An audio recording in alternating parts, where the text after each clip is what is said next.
What's the meaning of America Online?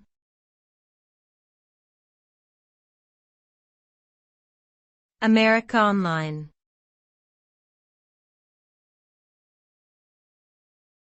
America Online.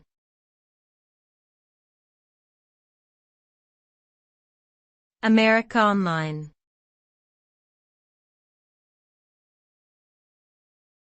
America Online.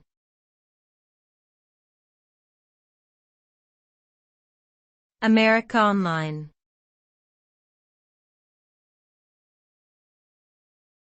America Online, AOL, is a now-defunct American online service provider that offered email, instant messaging, and Internet access. It was founded in 1985 as Control Video Corporation before being renamed AOL in 1991.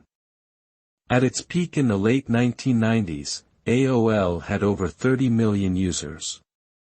However, with the rise of broadband internet and competitors like Yahoo and Google, AOL's popularity declined. In 2015, AOL was acquired by Verizon Communications, and in 2017, it merged with Yahoo to form Oath Inc.